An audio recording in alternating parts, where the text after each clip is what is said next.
You're listening to Civic Media. You can tune into any of our live shows on any radio station across the state with the Civic Media app. Find us in your phone's app store and listen anytime, anywhere. This is your WXCO Daily News Roundup for Bull Falls Radio, 98.9 FM and 1230 AM in Wausau. For WXCO News, I'm Melissa Kay.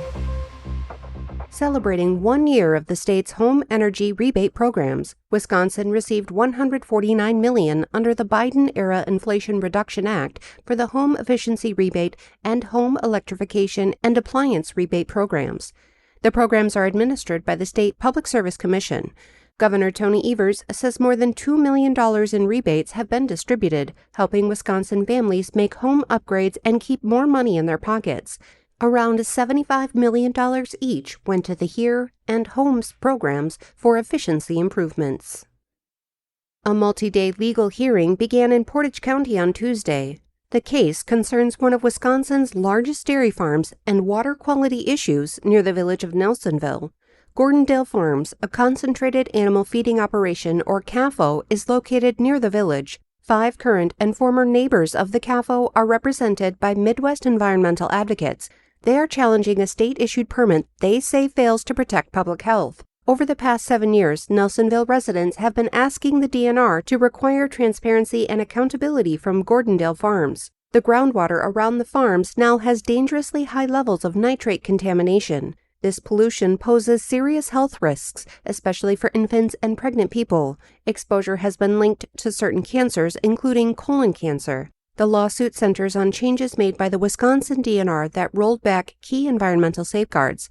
This happened after Gordondale Farms filed a legal challenge to the DNR's authority to require groundwater monitoring at CAFOs to prevent contamination. Midwest Environmental Advocates says that legal challenge ended in a closed-door settlement that weakened the groundwater monitoring requirements. The hearing will continue over several days this week. A 52-year-old man in Portage County has been sentenced to 16 years in prison for sexual assault of a child. Nicholas Fugue, formerly of Plover, was convicted of 1 count of sexual assault following a 2-day jury trial in June. After that, Fugue pleaded guilty to other charges related to repeated sexual assault of another child victim.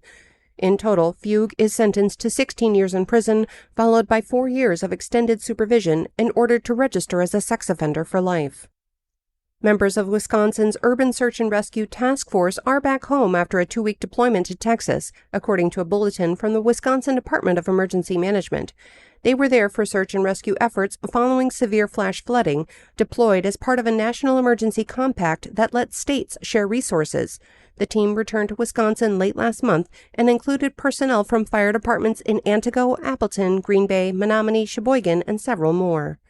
Meanwhile, Wisconsin Attorney General Josh Kaul says the Trump administration move to cut disaster mitigation funding has been temporarily blocked. FEMA ended the disaster preparedness program in April. It goes by BRIC, Building Resilient Infrastructure and Communities. The program helps communities prepare for disaster by building tornado shelters or updating power lines. Attorneys general in 19 other states are opposed to the cancellation of the program. There's 1 more day to register to help track aquatic invasive species in the state. This event is part of a statewide effort by the Wisconsin DNR to raise awareness about the dangers that aquatic invasive species pose to the state's waterways. Volunteers will gather at training sites across the state to learn how to locate and identify the aquatic invasive species and catalog the findings to help the agency track their spread. If you're interested, you'll need to register by Friday on the DNR's website. I'm Melissa Kay for WXCO News. The Pack prepares for the Jets. Hi, I'm Mike Clemens with sports from training camp in Green Bay, where the Packers host the New York Jets this Saturday night. Are the players looking forward to playing in their first preseason game? Wide receiver Jaden Reed. Yeah, it's always excitement, especially going back out in Lambeau, man, like going out to see the fans and, just that environment. It's a different feel. You get chills, and I'm excited, for whatever that may be, going out there. I'm excited for it. Baseball, the Brewers have the night off before opening a weekend series against the Mets. The The Crew beat the Braves 5-4 to complete a 3-game sweep in Atlanta. Pat Murphy praised Jose Quintana and the pitching staff after the victory. Bullpen was special tonight. Q, 6-inning start. You look at that lineup. Eli White is as hot as anybody. He's got 4 homers in the last 5 games or something. Albies, Olsen, Ozuna, Murphy, Profar, Harris. Those guys have been an all-star or whatever. That's a good lineup. That's Brewers manager Pat Murphy with Sports. I'm Mike Clemens.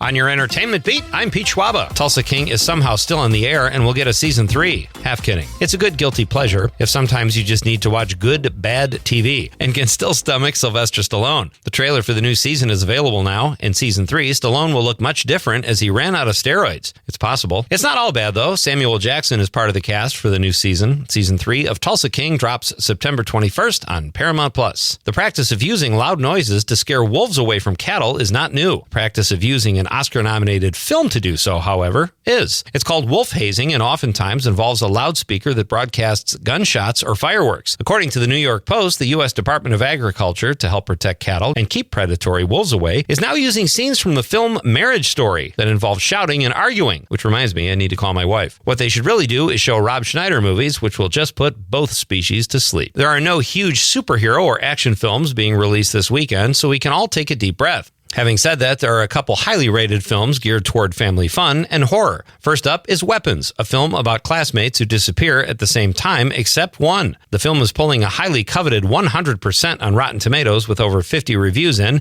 and stars Josh Brolin and Ozark's Julia Garner. And if you're thinking this Friday could get a little freaky, you'd be correct. Family comedy Freakier Friday hits theaters, bringing with it close to an 80% on Rotten Tomatoes. Freakier Friday stars Jamie Lee Curtis and Lindsay Lohan, who reprise their roles as Tess and Anna from the original film, which was 22 years ago. That's a long time, so that script better be great. If neither of those titles grab you, there are still several blockbusters in the theater, including The Naked Gun, The Bad Guys 2, F1, and Superman. Let's go to the movies. Sharon Stone was part of one of the most controversial scenes in movie history. She recently sat down with Business Insider and addressed the famous no underwear scene from the film Basic Instinct. Stone says that she could have put the kibosh on the scene from a legal standpoint, but didn't want to disappoint director Paul Verhoeven. She has mixed feelings about it looking back, more or less sounding like she would not do it again. As always, Stone was blatantly honest on the situation, saying at the end of the day, the scene made the movie better, made her an icon, and she would work with the director again. She also mentioned in the interview that Michael Douglas was hesitant to work with her, something Douglas's reps completely deny. I'm not sure if Stone not wearing underpants in that famous scene helped the film or not. Frankly, anything would have. It was not a good film. Douglas's bare butt also appeared with no underpants, and nobody ever talked about that. For good reason. For more showbiz fun, tune in to Nightlight with me, Pete Schwaba, weeknights from 6 to 8 p.m. on the Civic Media Radio Network.